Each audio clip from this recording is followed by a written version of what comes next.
নতুন দিল্লীত অনুষ্ঠিত হোৱা কেবিনেট বৈঠকে অসমত আজিৰে পৰা কৰিলে হোটেল ৰেস্তোৰাঁ আৰু ৰাজহুৱা স্থানত গোমাংস পৰিৱেশন কৰিলে নিষিদ্ধ। সমগ্ৰ দেশ আৰু অসমত সৃষ্টি হৈছে তীব্ৰ চাঞ্চল্য আৰু প্ৰতিক্ৰিয়া। বিজেপি আৰু কংগ্ৰেছ দলৰ ৰাজনৈতিক পাশা খেলত বলি হ'ল অসমৰ মুছলমান ৰাইজ। অসমত আজিৰে পৰা হোটেল ৰেস্তোৰাঁ আৰু বিয়া বাৰু তথা যিকোনো ৰাজহুৱা স্থানত গোমাংস ৰাজহুৱাভাৱে পৰিৱেশন কৰা নিষিদ্ধ কৰিছে ৰাজ্য চৰকাৰে। আজি ৰাজ্য চৰকাৰে নতুন দিল্লীত মুখ্যমন্ত্ৰী ডক্টৰ হিমন্ত বিশ্ব শৰ্মাৰ সঞ্চালনাত অনুষ্ঠিত হোৱা কেবিনেট বৈঠকত অসমত গো সংৰক্ষণ আইন 2021ক অধিক শক্তিশালী কৰিবলৈ এই গোমাংস নিষিদ্ধ কৰিছে।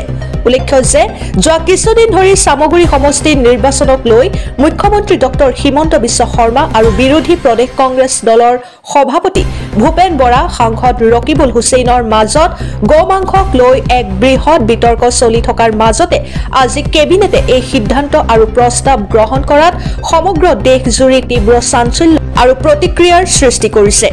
একেদৰে আজি কেবিনেট বৈঠকে ৰাজ্যৰ বিশিষ্ট সাহিত্যিক বঁটা আৰু পেঞ্চন বিধি 1974 সংশোধন কৰি চৰকাৰী কৰ্মচাৰী পেঞ্চনভোগী সাহিত্যিকসকলে মূল সাহিত্যিক পেঞ্চন নাপাব। ইয়াৰ পৰিৱৰ্তে প্ৰশংসা পত্ৰ আৰু এককালীন 50,000 টকা লাভ কৰিব আৰু 60 বছৰ তথা অধিক হ'ব লাগিব।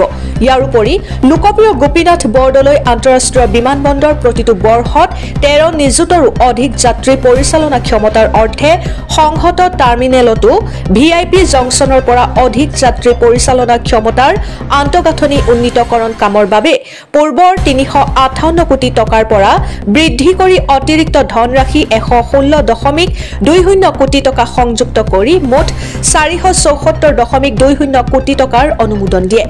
কেবিনেটে সংস্কৃত শিক্ষাক পুনৰ জীৱিতকৰণ আৰু মীন বিভাগত সহকাৰী মীন উন্নয়ন বিষয়াৰ বাবে বিকাশৰ পথ মুকলি কৰে। Bureau report news 24 Assam.